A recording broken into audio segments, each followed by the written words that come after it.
Drama की शुरुआत होती है यूनबॉम से, जो एक स्कूल में टीचर है। वह क्लास में पढ़ा रही होती है, तब एक लेडी आती है और पूरे क्लास के सामने उसे जोरदार थप्पड़ मार देती है। उसी पल उसकी आंख खुल जाती है। यह सब बस उसका बुरा सपना था, लेकिन सपने में जो हुआ वही कभी उसके साथ सच में भी हो चुका है। इसलिए याद आते ही उसके हाथ कांपने लगते हैं। वह खुद को पकड़कर शांत करने की कोशिश करती है और मन ही मन बड़बड़ाती है कि इतने समय से यही सपना देख रही है, अब तक तो आदत पड़ जानी चाहिए थी। कुछ देर बाद वह स्कूल जाने के लिए तैयार होती है। तैयार होते हुए खुद से ही कहती है, एक और डिप्रेसिंग दिन, मुस्कुराना नहीं, खुश नहीं होना, तुम कर सकती हो। स्कूल पहुंचते ही उसे टीचर्स के बीच अपने बारे में हो रही बातें सुनाई देती है। कोई कह रहा होता है कि यूनबॉम को स्कूल में आए 1 साल हो गया, पर उसने कभी ठीक से बात नहीं की। कोई कहता है कि वह हमेशा बोझिल रंग पहनती है और गुमसुम सी रहती है। यूनबॉम मन ही मन सोचती है, मैं ऐसी ही हूँ, ऐसे ही रहना चाहती हूँ। कभी वह बिल्कुल अलग थी, हंसमुख, बातूनी, मजाक करने वाली और अपने पुराने स्कूल में बेहद पॉपुलर, लेकिन अब वह किसी से नजर मिलने तक से बचती है। अचानक पीछे से टीचर्स उसे गुड मॉर्निंग कहते हैं और वह बस सिर हिलाकर आगे बढ़ जाती है। तब सामने से स्कूल का टॉप स्टूडेंट और सबसे लोकप्रिय लड़का हान ग्योल आता है। वह गुड मॉर्निंग बोलकर एक टीचर को अपने साथ बात करने ले जाता है। यूनबॉम चुपचाप अपना रास्ता पकड़ लेती है। स्कूल के प्रिंसिपल सब टीचर्स को बताते हैं कि मिड टर्म एग्जाम शुरू होने वाले हैं, इसलिए अब टीचर्स ऑफिस में बच्चों का आना बंद कर दिया जाएगा ताकि क्वेश्चन पेपर लीक न हो। तभी तेज हवा खिड़की से अंदर आने लगती है और एक मैडम खिड़की बंद करने जाती है, लेकिन बाहर देखकर चीख पड़ती है, इमरजेंसी। सारे टीचर घबराकर खिड़की के पास आ जाते हैं। यूनबॉम भी जाकर देखती है, एक आदमी स्कूल की तरफ तेजी से आ रहा होता है। इतनी ठंड में उसने सिर्फ एक पतली सी टी शर्ट पहनी होती है और उसके हाथ पर ड्रैगन का टैटू बना होता है। टीचर्स अचानक डर जाते हैं और ऑफिस का दरवाजा बंद कर लेते हैं। कोई गमला पकड़ लेता है, कोई कुर्सी के पीछे छिप जाता है। यूनबॉम को समझ नहीं आता कि सब लोग इतने घबराए क्यों हैं। वह आदमी दरवाजा धक्का देकर इतनी जोर से पुश करता है कि कुंडी टूट जाती है और दरवाजा खुल जाता है। अंदर घुसते ही टीचर डर से सामने आ जाते हैं। तब पता चलता है कि वह आदमी असल में हन ग्योल का अभिभावक सियोन जेग्यू है। यूनबॉम उसे देखकर हैरान रह जाती है। जेग्यू कहता है कि उसे मिस्टर हंग से बात करनी है। हन ग्योल को इस साल परिवार सेवा अवार्ड मिलने वाला था, लेकिन उसे कैंसिल कर दिया गया और किसी ने यह बात कह दी कि जिनके माता पिता नहीं होते उन्हें यह अवार्ड नहीं दिया जाता। यह सुनकर वह यहाँ आया है। प्रिंसिपल बात संभालने की कोशिश करता है, लेकिन जेग्यू उसका हाथ पकड़कर गुस्से में पूछता है, तुम लोग फीमेल टीचर से कॉफी बनवाते हो क्या? वह खुद कॉफी बनाने चला जाता है, लेकिन उसकी नजर अचानक यूनबॉम पर टिक जाती है। वह उसके पास आता है, उसे ध्यान से देखता है और धीमे से कहता है, हे मिस ब्यूटीफुल। यूनबॉम डर के मारे जमसी जाती है। उसी समय सीन कट होता है एसई जिन पर, जो किसी को मैसेज करती हुई जा रही होती है। तभी पीछे से हान ग्योल चुपके से आकर उसे डरा देता है। सेजिन उछल जाती है और कहती है कि वह ऐसा हमेशा करता है। हान ग्योल बस मुस्कुराता है और कहता है, डर गई क्या? तुम्हें कॉल करता रहता हूँ पर तुम सिर्फ मैसेज करती हो। आखिर तुमसे कॉल पर बात क्यों करूँ मैं? क्लास के कुछ लोग टोकी खाने जा रहे हैं, चलो हम भी चलते हैं। पर एसीजन बोल देती है, मैं सिर्फ उन्हीं के साथ खाती हूँ जो मुझे अच्छे लगते हैं, तुम जैसे इंसान पर समय बर्बाद नहीं कर सकती। यह कहकर वह चली जाती है और पता चलता है कि पूरे स्कूल में एसीजन ही एक लड़की है जिसे हान ग्योल पसंद नहीं है। तभी हान ग्योल के दोस्त को मैसेज आता है, तेरे अंकल स्कूल आए हैं, माफ कर देना हान ग्योल, मैंने हंग सर की बात सुनी और तुम्हारे अंकल को बता दी। यह सुनकर हान ग्योल तुरंत स्कूल की ओर भागता है। उधर सियोन जेग्यू और यूनबॉम आमने सामने खड़े होते हैं। प्रिंसिपल माहौल हल्का करने के लिए मजाक में सिगरेट ऑफर करते हैं। जेग्यू गुस्से में टेबल पर हाथ मार देता है और टेबल फट जाती है। सब डर जाते हैं। जेग्यू पूछता है, फैमिली सर्विस अवार्ड के लिए क्या चाहिए? प्रिंसिपल समझाते हैं कि अवार्ड सिर्फ उन्हीं बच्चों को मिलता है जिनके पेरेंट्स उन्हें पाल रहे हों। इस पर जेग्यू गुस्से में हन ग्योल का पूरा बचपन, उसकी वैक्सीन की तारीखें, बुखार, पहली बार साइकिल चलाना, सब कुछ याद करके बताता है कि वह बचपन से हान ग्योल की हर चीज में साथ रहा है। वह कहता है, अगर मैं उसका बाप नहीं हूँ तो कौन है? कॉफी लेकर वह सबको गुड बाय कहता है और शांति से चला जाता है। उसके जाते ही सभी राहत की सांस लेते हैं। हंग सर बाहर आते हैं और उसके बारे में अफवाहें फैलने लगती है। कोई उसे गैंगस्टर कहता है, कोई कहता है वह गली का गुंडा है, कोई कहता है उसने कार उठाई थी, कोई कहता है फावड़ा लेकर रात में खुदाई कर रहा था। यह सब सुनकर यूनबॉम शॉक हो जाती है और खुद को कोसती है कि वह उसकी बातों में आ गई। फिर पता चलता है कि हान ग्योल के माता पिता बहुत पहले गुजर चुके थे और वह बचपन से अपने अंकल जेग्यू के साथ ही रहता है। तभी हान ग्योल वापस आ जाता है और पूछता है, सब ठीक है ना? लेकिन हैंग सर फिर भी गुस्सा दिखाते हैं। टूटा हुआ गमला साफ करते समय हान ग्योल यूनबॉम की मदद करता है और कहता है, मैं जानता था कि वो तमाशा खड़ा करेंगे, इसलिए नहीं बताया। स्कूल के बाद यूनबॉम मार्केट से सामान खरीदती है। उसके पापा उसे कई मैसेज भेजते हैं, लेकिन वह जवाब नहीं देती। घर पहुंचकर ताला नहीं खुलता, चाबी मुड़ जाती है और वह गुस्से में उसे पानी में फेंक देती है। उसे याद आता है कि सो मैम के पास एक्स्ट्रा की है, तो वह उनके घर की ओर चलती है। सड़क सुनसान होती है, कुत्ते भौंक रहे होते हैं। तभी वह सामने से एक आदमी को आता देखती है जिसके हाथ में कुछ चमकता हुआ होता है। वह सियोन जेग्यू ही होता है। उसके टैटू को देखकर यूनबॉम को सारी डरावनी बातें याद आने लगती है। उसे लगता है कि जेग्यू उसे मारने आया है। वह डर के मारे भागती है और जेग्यू उसके पीछे चल पड़ता है। यूनबॉम बहुत डर जाती है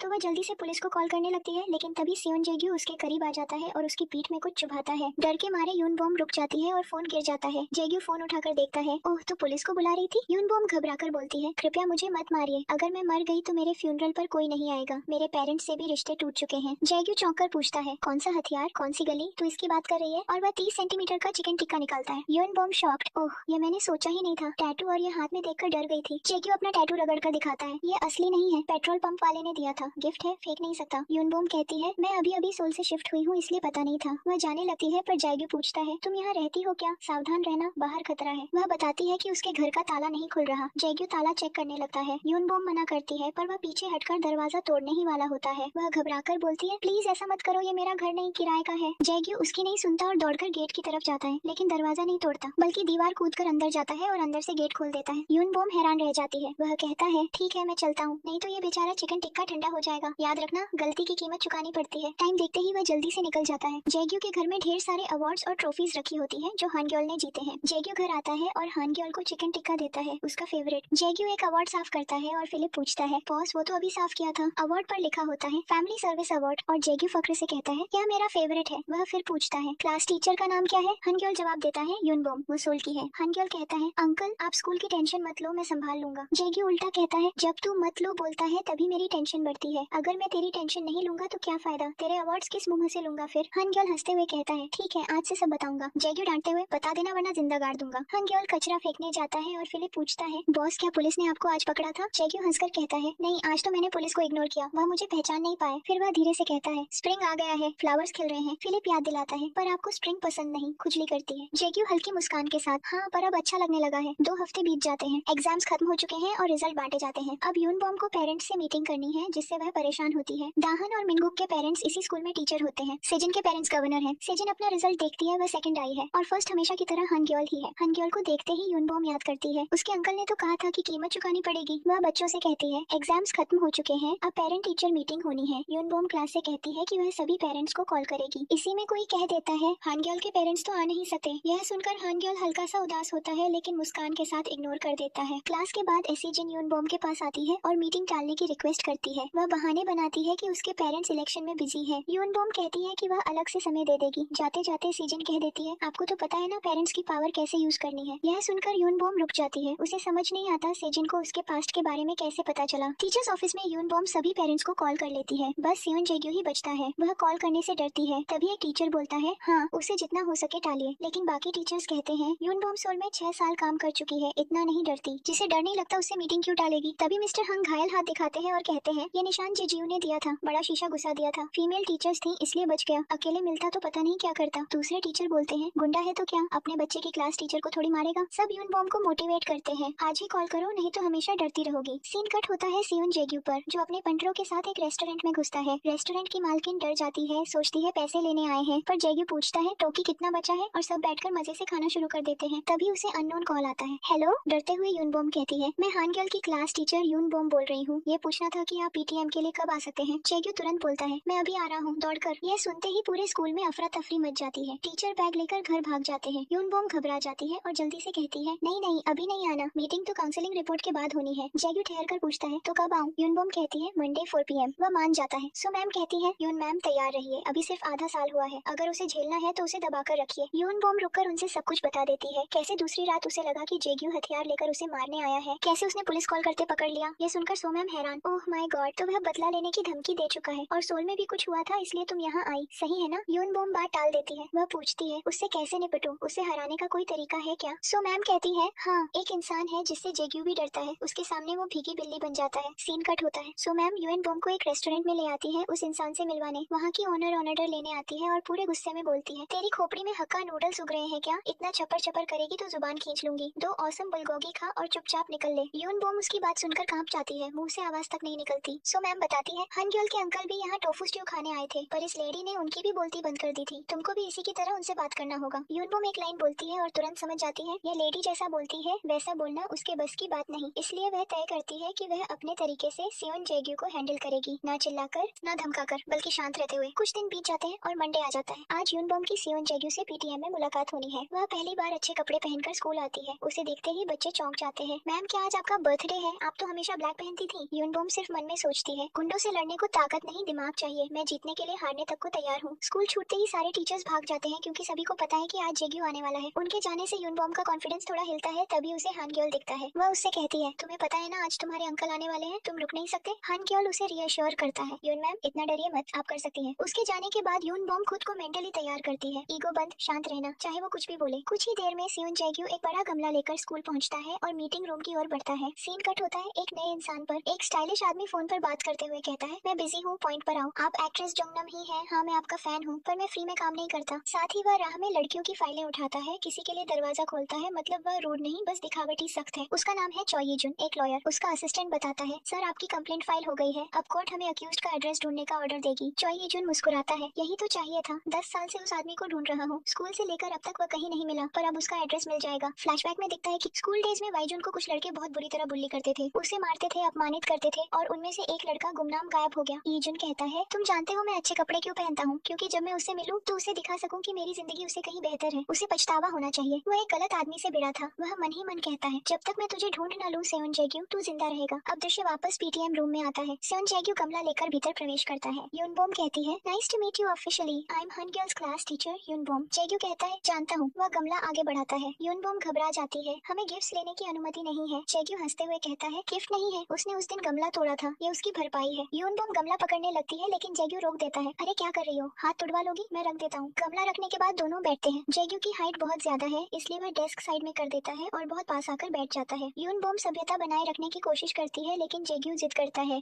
बात करते वक्त आंखों में देखना चाहिए। वह यूनबोम को घूरता है और कहता है, मैंने हान गर्ल का काउंसलिंग फॉर्म देखा, वह कॉलेज नहीं जाना चाहता। फिर वह कैजुअली पूछता है, तुम सोल से हो ना? मैं भी आधा सोल का हूँ, मेरी मॉम वहीं की थी, इसलिए मैनर सब समझता हूँ। वह मजे लेने के लिए अंग्रेजी में बोलता है, hello madam, so how are you feeling? I trust you are doing really well. फिर खुद ही हंसता है, देखा इंग्लिश बोल सकता हूँ, पर दिल से देसी हूँ। यूनबोम पोलाइटली जवाब देती है, वेरी गुड, बट मुझे अभी ये समझ नहीं आ रहा कि इतने अच्छे मार्क्स होने के बाद भी हान गर्ल कॉलेज क्यों नहीं जाना चाहता? आपको कुछ पता है? संजयू बहुत आराम से जवाब देता है, इसमें समझने वाली क्या बात है, उसका मन नहीं है इसलिए नहीं जाएगा। पिछली बार भी स्कूल से बहुत कम बच्चे कॉलेज गए थे, तो हान गर्ल से बहुत उम्मीदें लगाई हुई हैं, यह मैं नहीं जानता, बस इतना जानता हूँ कि निर्णय वही करेगा। यूनबोम समझाने की कोशिश करती है, लेकिन सर आपको उसके फ्यूचर पर ध्यान देना चाहिए। जेग्यू बिना सीरियस हुए पूछता है, वैसे उम्र क्या है तुम्हारी? यूनबोम झुंझला जाती है, आप बार बार पर्सनल सवाल क्यों पूछ रहे हैं? हम यहाँ हान गर्ल के फ्यूचर के बारे में बात करने आए हैं। जेग्यू हंसकर कहता है, तुम्हारा नाम बड़ा छोटा है, यून सरनेम, बॉम नेम, सही है ना? यूनबोम इरिटेशन में आम जैसा आवाज निकाल देती है। जेग्यू उसे घुरकर स्माइल करता है, जैसे उसे चिढ़ाना ही उसका मकसद हो। यूनबोम घबरा जाती है, उसकी जुबान तक लड़खड़ाने लगती है। वह जल्दी से रिपोर्ट कार्ड आगे कर देती है, आप हान गर्ल का रिपोर्ट कार्ड देखिए। जेग्यू झुककर रिपोर्ट कार्ड देखने लगता है, लेकिन यूनबोम नोटिस करती है कि वह बहुत ज्यादा करीब आ गया है। वह अपनी कुर्सी पीछे खिसकाना चाहती है, पर हिल भी नहीं पाती। दोनों कुछ सेकंड तक एक दूसरे को देखते रहते हैं, थोड़ा डर, थोड़ा असहज माहौल। सियोन, जेग्यू और यूनबोम एक दूसरे को देख रहे होते हैं। तभी जेग्यू कहता है, पोमा ये क्या बोल रही हो? पोम नाम इतना छोटा है, ऐसे ही बुलाऊंगा ना वो। उसकी बातें सुनकर इरिटेशन में यूनबोम हंस पड़ती है। उधर हान ग्योल घर जा रहा होता है और रास्ते में एसीजिन उसका इंतजार करती मिलती है। वह सामने आकर कहती है, अब तुम्हें मुझसे क्या दिक्कत है? उस दिन मैंने जो कहा वो सच में गलती थी, जल्दी थी, दिमाग नहीं चला, मैंने हर्ट करने के लिए नहीं कहा था, सॉरी। हान ग्योल उसका फोन लेकर अपना नंबर सेव कर देता है और कहता है, अब से कोई प्रॉब्लम हो तो मुझे डायरेक्ट बोलना, क्लास में बोलोगी तो उन्हें भी बुरा लगेगा। ये कहकर वह चला जाता है। सेजिन बड़बड़ाती है, हीरो बनने की बजाय एक गाली दे देता तो भी ठीक था, और हान ग्योल का नाम अपने फोन में शैतान हान ग्योल लिखकर सेव कर लेती है। अगले दिन क्लास में बड़ा सा गमला देखने में आता है, वही जो जेग्यू लेकर आया था। पीछे बैठे स्टूडेंट्स बोर्ड नहीं देख पा रहे होते और यूनबोम से शिकायत करते हैं। उधर जेग्यू अपनी कार में गाना गुनगुना रहा होता है और स्कूल के पास से गुजरते हुए देखता है कि 3 टीचर उस भारी गमले को उठाने में संघर्ष कर रहे हैं। वह कार रोककर पूछता है, गुड मॉर्निंग, ये क्या हो रहा है? टीचर्स कहते हैं, सर कृपया अपना गमला वापस ले जाइए, बहुत भारी है और जगह भी नहीं है। जेग्यू अकेला ही उस गमले को चुटकी में उठा लेता है। सबके चेहरे पर एक ही रिएक्शन, ये आदमी इंसान है भी या नहीं। वह गमले को अपनी गाड़ी में रखता है और यूनबोम को कार में बैठने का इशारा करता है। वह चौंक जाती है, क्यों? जेग्यू कहता है, किसी के गिफ्ट को फेंकना नहीं चाहिए। अगले सीन में यूनबोम जेग्यू के साथ उसकी कार में होती है। उसकी नजर अनायास जेग्यू की बॉडी पर अटक जाती है। जेग्यू बोल देता है, क्यों घूर रही हो, देख लिया क्या? यूनबोम झूठ बोलती है, मैं आपको नहीं जीपीएस को देख रही थी। जेग्यू हंसता है, मुझे लगा था तुम्हें मैं याद होऊंगा। यूनबोम मन में सोचती है, मैंने इसे कहाँ देखा? क्या उसने कभी मुझसे उधार लिया था? क्या मुझे किडनैप किया था, पॉकेट मारा था? जेग्यू पूछता है, इतनी कोशिश क्यों कर रही हो याद करने की? यूनबोम बोलती है, आपने कहा तो याद करने की कोशिश कर रही थी, पर ऐसा नहीं कि मैं आपको याद करना चाहती हूँ मिस्टर जेग्यू। जेग्यू तुरंत पकड़ लेता है, तुमने मेरा नाम लिया, अच्छा लगा। वह गमला लेकर यूनबोम के घर आता है और छत पर रख देता है, फिर जोकिंगली अपना नाम आगे की तरफ कर देता है। यूनबोम पूछती है, अपना नाम क्यों दिखा रहे हो? जेग्यू हंसकर, वाह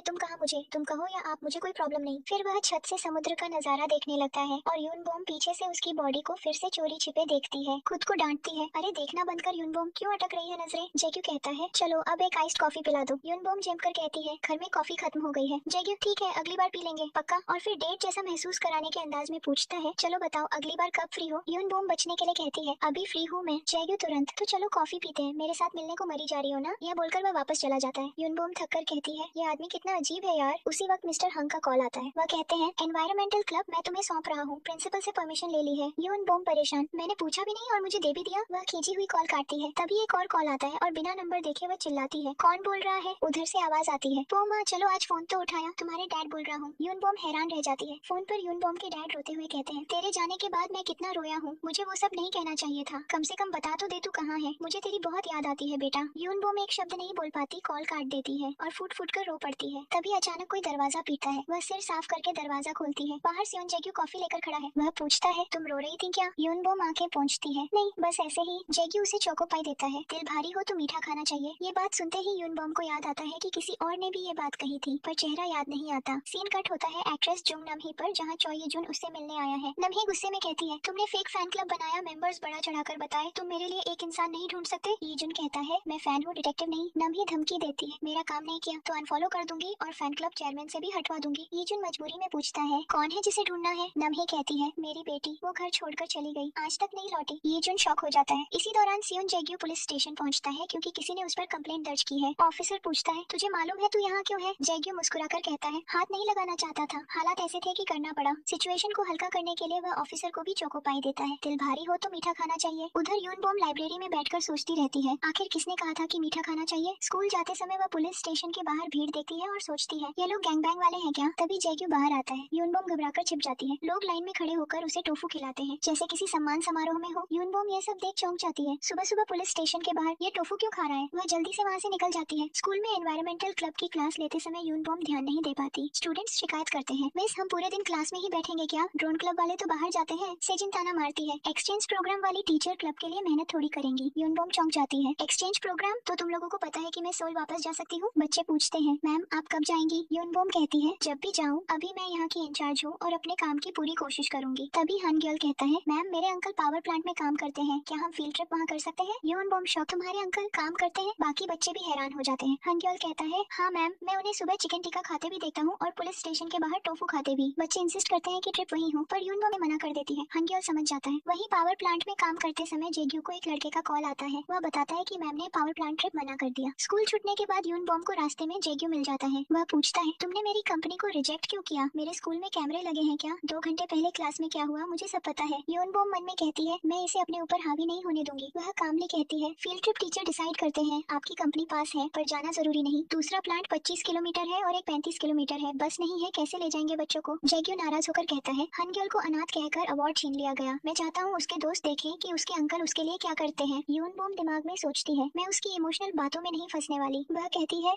ठीक है मैं सोचकर बताऊंगी। जेग्यू तुरंत, अगर भरोसा नहीं तो वीकेंड पर मेरे साथ आकर देख लो, सिर्फ हम दोनों। यूनबॉम घबरा जाती है, नहीं हन गर्ल भी आएगा, मैं अकेले नहीं जाऊंगी। जेग्यू मुस्कुराते हुए, तो मतलब तुम आ रही हो? यूनबॉम मन में, अरे ये क्या बोल दिया मैंने, फंस गई। जेग्यू बोलता है, ठीक है सैटरडे को 12 बजे आता हूँ तुम्हें पिक करने, और चला जाता है। रात को एसीजन अपने पेरेंट्स के साथ डिनर कर रही होती है। उसका डैड रिपोर्ट कार्ड देखकर उसे खूब डांटता है क्योंकि वह फर्स्ट नहीं आई। उसकी मॉम भी उसका साथ देने की बजाय उसी पर चढ़ जाती है। इतना सुनने के बाद एसीजन का खाना गले से नहीं उतरता। वह गुस्से में अपने कमरे में चली जाती है और जून नाम के किसी आदमी को मैसेज करती है, तुम कहाँ हो, इस वीकेंड क्या कर रहे हो, क्या मैं तुम्हारे घर रुक सकती हूँ? सीन कट होता है सियोन जेग्यू पर, जो घर आता है और आज भी हन गर्ल के लिए चिकन टिक्का लेकर आया होता है। हन गर्ल पूछता है, अंकल डोंगप्यो ने फिर कॉल किया था क्या आपने मेरी टीचर से फिर बहस की? जेग्यू कहता है, बहस नहीं हुई, बहुत शराफत से बात हुई है। तुम्हारी टीचर पहले खुद पावर प्लांट देखेगी फिर डिसाइड करेगी। हन गर्ल हिचकते हुए कहता है, पर मैंने सुना है वो एक्सचेंज प्रोग्राम पर आई है और वापस सोल जा रही है। यह सुनकर जेग्यू शॉक हो जाता है, क्या कहा, कब और क्यों? उसे याद आता है कि जब वह यूनबॉम के घर गमला रखने गया था तब वह रो रही थी। जेग्यू सोच में पड़ जाता है, वो सोल क्यों वापस जाएगी? सीधा टाइम जंप होता है सैटरडे पर। आज यूनबॉम को जेग्यू के साथ पावर प्लांट जाना है। वह खुद से कहती है, अगर इस बार भी इसके जाल में फंस गई ना तो मैं इंसान नहीं मछली हूँ। चलो एक और डिप्रेसिंग दिन की शुरुआत करते हैं, मुस्कुराना मत। बाहर जेग्यू एक्सरसाइज करते हुए उसका इंतजार कर रहा होता है। यूनबॉम पूछती है, हन गर्ल कहाँ है? हन गर्ल गाड़ी से निकलकर हेलो बोलता है और फिर वापस बैठ जाता है। यूनबॉम पीछे बैठना चाहती है लेकिन जेग्यू फ्रंट गेट खोल देता है जिससे उसे आगे ही बैठना पड़ता है। रास्ते में जेग्यू उसके कपड़ों को देखकर कहता है, इसके बाद कहीं जाना है क्या? मुझे लगा किसी की फ्यूनरल में जा रही हो, हमेशा ब्लैक क्यों पहनती हो? यूनबॉम भड़क जाती है, आप मेरे कपड़ों पर कमेंट कर रहे हैं, पहले अपनी ड्रेसिंग देखिए। दोनों के बीच कपड़ों को लेकर बहस शुरू हो जाती है। तभी हन गर्ल को सिजिन का कॉल आता है। कॉल के बाद वह कहता है, अंकल मुझे यहीं उतार दीजिए। जेग्यू गाड़ी रोक देता है। हन गर्ल बोलता है, सॉरी कुछ जरूरी काम आ गया है। यूनबॉम हैरान, आपने उसे ऐसे ही जाने दिया? जेग्यू शांत रहता है, इतना बड़ा हो गया है क्या हर बात पर टेंशन लूं? अब गाड़ी में सिर्फ यूनबॉम और जेग्यू रह जाते हैं। यूनबॉम अनकंफर्टेबल हो जाती है, अब क्या करेंगे? हन गर्ल के बिना नहीं जाऊंगी। ठीक है वेट कर लेते हैं। कुछ देर चुप्पी रहती है, फिर जेग्यू अचानक कहता है, मूवी देखने चलोगी? स्टूडेंट के अंकल के साथ मूवी? तो फिर जॉगिंग करते हैं, पुल के उस पार बहुत शांत जगह है। यूनबॉम डरते हुए कहती है, नहीं मुझे शांत जगह पसंद नहीं, भीड़ चाहिए, सुर वाली जगह चलते हैं। ठीक है। उधर हान गर्ल बस स्टैंड पहुंचता है। सेजिन बस में चढ़ने वाली होती है, तभी वह उसे रोक लेता है। तुम भाग क्यों रही हो? सेजिन बोल पड़ती है, तुम्हारी वजह से जब तक तुम हो मैं सेकंड आती रहूंगी। फर्स्ट आना मेरे लिए जरूरी है, इसलिए मैं जा रही हूँ। तभी उसके फोन पर मैसेज आता है। वो स्माइल करके रिप्लाई करती है। हनग्योल देख लेता है। मैसेज जून नाम के किसी आदमी का होता है। Are you going to stay at my place? और सेजिन रिप्लाई करती है, यस आई एम कमिंग। हनग्योल पूछता है, ये जून कौन है? सेजिन हल्के से कहती है, वो जो मेरे सेकंड आने पर भी मुझसे प्यार करेगा। वो आदमी है? हो सकता है, औरत भी हो सकती है। इतना कहकर सेजिन उसे बाय बोलती है और बस में बैठ जाती है। सेजिन अकेले सोल जा रही है और किसी अजनबी से मिलने वाली है, यह सोचकर हानग्योल काफी परेशान हो जाता है। इधर सेवन जेग्यू यून बोम को उसी रेस्टोरेंट में ले आता है जहाँ वह पहले सोमैम के साथ आई थी। आज वहाँ चिकन सूप मिल रहा होता है। यून बोम को याद आता है कि उसके डैड भी उसके लिए चिकन सूप बनाया करते थे, इसलिए वह हाफ प्लेट ऑर्डर करती है। लेकिन रेस्टोरेंट की वही गुस्सैल लेडी भड़क जाती है। हाफ नहीं फुल प्लेट। डर के मारे यून बोम तुरंत मान जाती है। सूप आते ही यून बोम भूखों की तरह खाने लगती है, जबकि जेग्यू थोड़ा थोड़ा ही खा रहा होता है। यून बोम पूछती है, भूख नहीं है क्या? जेग्यू कहता है, मेरी जिंदगी से पैसा, दोस्त, जीने की इच्छा सब चला गया, पर मेरी भूख ने कभी मेरा साथ नहीं छोड़ा। तो फिर चुन चुन कर क्यों खा रहे हो? ये सुनते ही जेग्यू बड़े बड़े बाइट लेने लगता है। यून बोम उसे ऐसे खाते देखकर चौंक जाती है। इतना क्यों घूर रही हो? यून बोम बोलती है, मैंने तुम्हें पुलिस स्टेशन के बाहर देखा था। जेग्यू हंसकर कहता है, हाँ, मैंने एक गलत औरत से पंगा ले लिया था। फ्लैशबैक में दिखता है कि सड़क पर एक कार गलत तरीके से पार थी। जेग्यू ने उसे उठाकर सीधा कर दिया था ताकि फायर ब्रिगेड का रास्ता बन सके, लेकिन कार ओनर और उसकी वाइफ ने हंगामा कर दिया और पुलिस कंप्लेंट कर दी। जेग्यू कैजुअली कह देता है, मैंने बस हाथ लगाया था, लेकिन यून बोम ये समझ लेती है कि उसने उस औरत को गलत तरीके से छुआ होगा। अब वह डरने लगती है। यून बोम पूछती है, मिस्टर हंग की हथेली पर जो चोट आई थी, क्या वो तुम्हारी वजह से थी? जेग्यू हाँ कह देता है। फ्लैशबैक में दिखता है कि असल में हंग गैम्बलिंग कर रहा था। जेग्यू को गुस्सा आया, हंग डरकर भागा और टेबल से टकराकर गिर गया। चोट अपने आप लग गई थी, लेकिन जेग्यू यह साफ साफ नहीं बताता, जिससे यून बोम की गलतफहमी और बढ़ जाती है। वह उठते हुए कहती है, लगता है आज हानग्योल नहीं आएगा, मुझे भी घर जाना चाहिए। लेकिन तभी वह जेग्यू का चेहरा देखकर चौंक जाती है। ये तुम्हारे चेहरे को क्या हो गया? जेग्यू आईने में देखता है, उसके चेहरे पर दाने निकल आए होते हैं। अगला सीन एक पार्क का होता है। यून बोम और जेग्यू बैठे होते हैं। थोड़ा सा चिकन सूप खाते ही हालत खराब हो गई। जेग्यू झुंझलाता है। यून बोम उसे मेडिसिन देती है। इतने बेवकूफ कैसे हो सकते हो? मेरी इम्यूनिटी बहुत स्ट्रॉन्ग है। जेग्यू बोलता है, 1 घंटे में ठीक हो जाऊंगा। अगर एलर्जी थी तो मुझे अकेले खाने देते, जबरदस्ती क्यों खिलाया? यून बोम जवाब देती है, अगर तुम नहीं खाते तो मैं भी नहीं खाती, और मैं तुम्हें ऐसे भूखा नहीं रखना चाहता था। यह सुनकर यून बोम हंस पड़ती है। सेवन जेग्यू को समझ नहीं आता कि वह अचानक क्यों हंस रही है, लेकिन उसे यून बोम की हंसी बहुत अच्छी लगती है। तब यून बोम को याद आता है कि उसने खुद से वादा किया है, ना हंसना है, ना मस्ती करनी है, ना खुश रहना है। वह तुरंत हंसना बंद कर देती है। फिर वह जेग्यू के चेहरे पर ऑइंटमेंट लगाने लगती है। उसके छूते ही जेग्यू की हार्ट बीट तेज हो जाती है। वह खुद को संभालने की कोशिश करता है, लेकिन जब उसे लगता है कि अब कंट्रोल नहीं होगा तो वह अचानक खड़ा हो जाता है। जिस बेंच पर यून बॉम बैठी होती है, उसी बेंच को उठाकर एक्सरसाइज करने लगता है और फिर वापस उसी पर बैठ जाता है। वह सख्त आवाज में कहता है, एक बात समझ लो, दोबारा मेरे बदन को हाथ मत लगाना। यून बॉम चौंक जाती है। उसे समझ नहीं आता कि अचानक उसे क्या हो गया। तभी जेग्यू को हानग्योल का कॉल आता है। हानग्योल कुछ बताता है, जिस पर जेग्यू कहता है, वहाँ पहुँचो तो उसे कुछ खिला देना और ध्यान रखना, लोकेशन भेज देना, मैं पिक कर लूंगा। कॉल कट होते ही वह यून बॉम से कहता है, कंपनी विजिट किसी और दिन करेंगे। यून बॉम पूछती है, क्यों? हानग्योल कहाँ गया है? जेग्यू बताता है, उसकी क्लासमेट सिजिन घर से भाग गई है, हानग्योल उसके पीछे गया है। क्या सिजिन भाग गई है? यून बॉम तुरंत बोल पड़ती है, मैं भी चलूंगी, मैं उसकी क्लास टीचर हूँ। जेग्यू बताता है, वो लोग सोल में है। सोल का नाम सुनते ही यून बॉम घबरा जाती है। हमें उसका पास दिखाया जाता है। पेरेंट टीचर मीटिंग में यून बॉम की मुलाकात आरम के डैड से हुई थी। आरम के डैड को यून बॉम पसंद आ गई थी और वह उसे रोज मैसेजेस करने लगा। यून बॉम ने कभी रिप्लाई नहीं किया। एक दिन आरम की मॉम स्कूल आ गई और पूरे क्लास के सामने यून बॉम को थप्पड़ मार दिया। पूरे स्कूल में यह अफवाह फैल गई कि यून बॉम का आरम के डैड के साथ अफेयर है। उसकी अच्छी टीचर वाली रेपुटेशन पूरी तरह टूट गई और लोग उसी को गलत ठहराने लगे। प्रेजेंट में लौटते हैं। यून बॉम को परेशान देखकर जेग्यू पूछता है, अब क्या हुआ, चलना है या नहीं? यून बॉम खुद को संभालते हुए कहती है, मैं ठीक हूँ, चलो सोल चलते हैं। उधर एसीजिन सोल पहुंच चुकी होती है और हानग्योल उसके पीछे पीछे आ गया होता है। सेजिन झुंझलाकर कहती है, तुम मेरा पीछा क्यों कर रहे हो? मैं तुम्हारी वजह से घर से भागी हूँ। हानग्योल उसे शांत करते हुए कहता है, भूख लगी है क्या? हन रिवर के पास कुछ खा लेते हैं। सेजिन कहती है, जो घर से भागकर आई है उसे भूख थोड़ी लगेगी। हानग्योल बताता है कि वह पहली बार सोल आया है। यह सुनकर सेजिन हैरान हो जाती है। वह पूछती है, तुम कभी सोल वर्ल्ड या ऑब्जर्वेशन सेंटर नहीं गए? नहीं, बस इंटरनेट पर देखा है, आज पहली बार आया हूँ। हानग्योल मुस्कुराकर कहता है, जाने से पहले कुछ ट्राई कर लेते हैं। लंच भी नहीं किया है, घर से भाग रही हो, पर खाली पेट तो मत भागो। वह एसीजिन को खाने ले जाता है। खाना खाने के बाद दोनों रिवर के पास बैठे होते हैं। सेजिन उदास होकर पूछती है, इतना टैलेंटेड होकर कैसा लगता है? हानग्योल जवाब देता है, मेरे अंदर हर बार कोई न कोई कमी रह ही जाती है। सेजिन बोलती है कि वह अच्छे स्कूल में जाना चाहती थी, लेकिन जा नहीं पाई। फर्स्ट आना चाहती थी, पर हमेशा सेकंड आती रही। और हानग्योल जो कॉलेज भी नहीं जाना चाहता, फिर भी हर बार फर्स्ट आता है। वह चिढ़कर पूछती है, क्या मुझसे जलन होती है? हानग्योल उसे चुप रहने को कहता है और उल्टा सवाल करता है, पेरेंट्स के साथ रहना कैसा लगता है? सेजिन थककर बोलती है, बहुत बुरा लगता है, और अगर न हो तो और भी बुरा। अब तो डैड के साथ एक दिन भी नहीं रह सकती। हानग्योल धीमे से कहता है, काश मैं अपने डैड के साथ एक दिन रह पाता, और मॉम से तो एक बात भी नहीं कह सकता। सेजिन कहती है कि उसके अंकल तो उसके लिए सब करते हैं। हानग्योल जवाब देता है, करते हैं, पर वो माँ नहीं है। हंग सर ने कहा था कि मुझे फैमिली सर्विस अवार्ड नहीं मिल सकता क्योंकि मेरे पेरेंट्स नहीं है। अवार्ड से फर्क नहीं पड़ता, पर वो सच था। था। कभी कभी अंकल के लिए कुछ करना फैमिली सर्विस नहीं कर्ज चुकाने जैसा लगता है। उसकी बातें सुनकर सेजिन कड़वाहट में कहती है, शैतान हनग्योल, इस सिचुएशन में भी तुम मुझसे आगे निकल गए। तभी एसीजिन को जुन का मैसेज आता है, 8 बजे हनयांग स्टेशन पर मिलो। वह उठते हुए कहती है कि उम्मीद है हानग्योल को सोल घूमकर अच्छा लगा होगा और चली जाती है। वह उसे फॉलो करने लगता है। उधर सेवन, जेग्यू और यूनबोम सोल पहुंच चुके होते हैं। हानग्योल ने लोकेशन भेजी होती है, इसलिए दोनों हनयांग स्टेशन आते हैं। जेग्यू कॉल करता है लेकिन हानग्योल फोन नहीं उठाता। दोनों अलग अलग दिशा में उन्हें ढूंढने लगते हैं। सेजिन को जुन मिल जाता है। वह उसके पास आकर बात करती है। जुन प्यार से उसके सिर पर हाथ फेरता है, उसका गाल पिंच करता है। इधर जेग्यू को हानग्योल मिल जाता है। तू अकेला क्यों है? सेजिन कहाँ है? हानग्योल घबराकर बताता है कि एसीजिन किसी आदमी से चैट कर रही थी और वही आदमी उसे अपने घर बुला रहा है। उधर यूनबोम सेजिन को देख लेती है। सेजिन उस आदमी के साथ ट्रेन में चढ़ जाती है और यूनबोम भी उसी ट्रेन में चढ़ जाती है। वह जेग्यू को कॉल करती है, मैं ट्रेन में हूँ, सेजिन मिल गई है लेकिन वो किसी आदमी के साथ है। जेग्यू कहता है कि वह आ रहा है, संभल कर रहना और वेट करना। ट्रेन चल पड़ती है तो तय होता है कि नेक्स्ट स्टेशन पर मिलेंगे। जेग्यू हानग्योल से कहता है कि वह अगली ट्रेन पकड़े। अब हीरो मोड शुरू होता है। जेग्यू साउथ मूवी हीरो की तरह दौड़ पड़ता है, इतनी तेज कि सिग्नल तक वार्निंग देने लगता है। रास्ते में प्रोटेस्ट चल रहा होता है, कोई रास्ता नहीं बचता तो वह छलांग मारकर सब क्रॉस कर लेता है। ट्रेन अगले स्टेशन पहुंचती है लेकिन जेग्यू अभी नहीं आया। यूनबोम घबराने लगती है। तभी सीजिन उसे देख लेती है और डरकर भागती है। यूनबोम उसके पीछे दौड़ती है। उसी पल जेग्यू दौड़ते भागते स्टेशन पहुंचता है और चिल्लाता है, सीट हटो। ट्रेन का गेट बंद होने लगता है। जेग्यू छलांग लगाकर अंदर घुस जाता है। गेट बंद होने से पहले वह ट्रेन में आ जाता है और यूनबोम से टकरा जाता है। यूनबोम गिरने वाली होती है लेकिन जेग्यू उसे पकड़ लेता है। जेग्यू पूछता है, तुम ठीक हो? यूनबोम सिर हिलाती है। चलो सेजिन को ढूंढते हैं, इतनी भीड़ में वो बाहर नहीं गई होगी। तभी यूनबोम की नजर उसी आदमी पर पड़ती है जिसके साथ सीजिन थी। वह जेग्यू को इशारा करती है। जेग्यू उस आदमी को पीछे से पकड़कर घुमाता है और वो आदमी चौये जुन निकलता है। दोनों एक दूसरे को देखकर सन्न रह जाते हैं। तो तू अब तक जिंदा है? जेग्यू कहता है। सेजिन के साथ वही था तू, बता एक हाई स्कूल लड़की को यहाँ क्यों बुलाया? ईजुन ठंडे स्वर में जवाब देता है, 10 साल से तू मुझे ढूंढ रहा था और यही पहला सवाल है, कैसा है तक नहीं? तेरे जीने मरने से मुझे क्या फर्क पड़ता? जेग्यू कहता है, मुझे जवाब चाहिए, तू सेजिन को कैसे जानता है? तभी यूनबोम आगे बढ़कर दोनों का कॉलर पकड़ लेती है। बस बहुत हुआ तुम दोनों का, मुझे ये जानने में कोई इंटरेस्ट नहीं है कि तुम दोनों एक दूसरे को कैसे जानते हो। पहले डिसाइड कर लो कि लड़ना है या नहीं। फिर वह सीधे चौये जुन का कॉलर पकड़ लेती है। मैं सीजिन की क्लास टीचर हूँ, साफ साफ बताओ सीजिन अभी कहाँ है? ईजुन पहले यूनबोम का हाथ हटाता है और फिर शांति से कहता है, मैं उसका बड़ा भाई हूँ। यह सुनकर सियोन, जेग्यू और यूनबोम दोनों शॉक हो जाते हैं। ईजुन समझाता है कि सेजिन घर से भागी नहीं है, वह बस कुछ दिन बाहर आई है। उसने पेरेंट्स को पहले ही बता दिया था और सब कुछ उसकी निगरानी में है। यह सुनते ही एसीजिन भड़क जाती है, तो मतलब मैंने घर छोड़ा, वो बस छुट्टी थी? उसके गुस्से को देखकर ईजुन भी परेशान हो जाता है। अगले सीन में जेग्यू, यूनबोम और हनग्योल वापस लौट रहे होते हैं। हनग्योल माफी मांगता है कि उसकी गलतफहमी की वजह से सबको परेशानी हुई। यूनबोम उसे समझाती है कि उसकी इंटेंशन गलत नहीं थी। 3 साल साथ पढ़ने वाले स्टूडेंट्स के लिए क्लास एक फैमिली जैसी हो जाती है। हनग्योल को चिंता होती है कि एसीजिन अभी भी बहुत गुस्से में होगी। कट करके दिखाया जाता है कि सच में एसीजिन गुस्से से भरी है। शैतान हनग्योल गद्दार है, उसने मेरी पीठ में छुरा घोंप दिया, वो भी उस फेक क्लास टीचर के लिए। फिर वह अचानक पूछती है, एक सेकंड, तुम्हें मेरी क्लास टीचर का नाम कैसे पता? ईजुन झूठ बोल देता है कि उसने ट्रेन में सुन लिया था। वह जेग्यू के बारे में सवाल करने लगता है, वो क्या करता है फैमिली में और कौन है? सेजिन सीधा पूछती है, तुम्हारी और हनग्योल के अंकल की क्या कहानी है? फ्लैशबैक दिखाया जाता है। हाई स्कूल में जेग्यू और वाइजुन एक ही क्लास में थे। जेग्यू छोटे हानग्योल को स्कूल ले आया था क्योंकि घर पर कोई नहीं था। हानग्योल रोने लगा, क्लास डिस्टर्ब हुई और टीचर ने जेग्यू को डांटा। तभी ईजुन, जो स्कूल का टॉप स्टूडेंट था, आया और हानग्योल को गोद में लेकर आसानी से चुप करा दिया। जेग्यू ने पूछा कि उसने ऐसा कैसे किया। ईजुन ने बताया कि उसके घर पर भी एक छोटी बच्ची है, सेजिन। यहीं से दोनों की दोस्ती शुरू हुई। फिर एक दिन स्कूल लॉकर में जेग्यू को कैश से भरा एक बॉक्स मिला और वह सोल छोड़कर चला गया। प्रेजेंट में जेग्यू बताता है कि वह ईजुन को कैसे जानता है। यूनबोम हैरान होकर कहती है, तुम दोनों को देखकर तो अजनबी लगते हो। अजनबी ही है, जेग्यू ठंडे स्वर में कहता है, लेकिन उसने कहा था कि वो तुम्हें 10 साल से ढूंढ रहा था। जेग्यू बात टाल देता है, उसके पीछे वजह है पर मुझे फर्क नहीं पड़ता, वो मरे या जिए। थोड़ी देर बाद जेग्यू एक होटल के बाहर गाड़ी रोक देता है। यूनबोम घबरा जाती है, हमें हाईवे जाना था, अभी 400 किलोमीटर बाकी है। जेग्यू कामली कहता है कि हानग्योल बहुत थक चुका है और उसे आराम चाहिए। यूनबोम रुकना नहीं चाहती पर उसकी बात चल ही नहीं पाती। रिसेप्शनिस्ट बताती है कि सिंगल रूम नहीं है, सिर्फ फैमिली रूम है, एक डबल बेड और एक सिंगल बेड। यूनबोम खुश हो जाती है कि अब तो लौटना पड़ेगा, लेकिन जेग्यू तुरंत फैमिली रूम बुक करवा देता है। तुम ये क्या कर रहे हो? फैमिली तो फैमिली रूम में ही सोएगी। पर मैं तुम्हारी फैमिली नहीं हूँ, तुमने ही तो कहा था क्लास फैमिली बन जाती है। रूम में जाते ही दोनों शॉक हो जाते हैं। पूरा रोमांटिक डेकोरेशन होता है। यूनबोम चलाकर सारा डेकोरेशन हटा देती है। रूम में अकेले होने पर दोनों ऑकवर्ड महसूस करते हैं। तभी हानग्योल आकर शावर लेने चला जाता है और जेग्यू एक्सरसाइज शुरू कर देता है। यह देखकर यूनबोम और भी घबरा जाती है। अचानक पुशअप्स क्यों मारने लग गए? यूनबोम पूछती है। सेवन जेग्यू कैजुअली कहता है, आदत है। वैसे तुम्हें कोई काम है? यहाँ मुझे भला क्या काम होगा? तो मेरी पीठ पर बैठना चाहोगी? मैं किसी पेरेंट की पीठ पर क्यों बैठूं? पेट नहीं है, वर्कआउट में मजा नहीं आ रहा। फिर वह सिटअप्स के लिए लेट जाता है और यूनबोम से पैर पकड़ने को कहता है। वह मना करती है लेकिन उसकी बातों में फंसकर आखिर पैर पकड़ ही लेती है। पहले ही सिटअप में जेग्यू उसके बहुत करीब आ जाता है। दोनों की नजरें मिल जाती हैं, हार्ट बीट तेज और दोनों झट से पीछे हट जाते हैं। यूनबोम झुंझलाकर कहती है, वर्कआउट करना है तो बाहर जाकर करो, रूम में तमाशा क्यों? जेग्यू जिम चला जाता है। उधर यूनबोम देखती है कि जेग्यू का फोन रूम में पड़ा है। स्क्रीन पर बार बार कॉल आ रहा है, नाम लिखा होता है दैट वुमन। यूनबोम सोच में पड़ जाती है, कौन है ये? Girlfriend, x? फोन देने जाते वक्त वह देखती है कि एक बच्चा स्विमिंग पूल में डूब रहा है। यूनबोम को तैरना नहीं आता, वह चिल्लाने लगती है। तभी जेग्यू दौड़कर आता है और पूल में कूद जाता है। बच्चा टीवी पर शार्क देख रहा होता है, इसलिए जेग्यू को देखकर और डर जाता है। जेग्यू बच्चे को बाहर निकाल लेता है। उसी वक्त बच्चे की माँ आती है। बच्चा रोते हुए कहता है, इस आदमी ने मुझे डरा दिया। माँ बिना सुने जेग्यू को थप्पड़ मार देती है। यूनबोम शॉक हो जाती है। उसे अपना पास्ट याद आ जाता है, जब बिना गलती के उसे भी थप्पड़ पड़ा था। माँ चिल्लाती रहती है। जेग्यू शांति से कहता है, मैडम बच्चा शॉक में है, फार्मेसी से दवा ले आइए। वह औरत बच्चे को लेकर चली जाती है। यूनबोम गुस्से में कहती है, तुमने उसे सब बताया क्यों नहीं? उसने तो थैंक यू कहना चाहिए था। जेग्यू बस कहता है, बच्चा ठीक है, वही काफी है। लेकिन यूनबोम जानती है, एक बार इमेज खराब हो जाए तो उसे ठीक करना मुश्किल होता है। वह उस औरत को सीसीटीवी फुटेज दिखाती है। अब उसे सच्चाई पता चलती है। वह जेग्यू से माफी मांगती है। जेग्यू कहता है,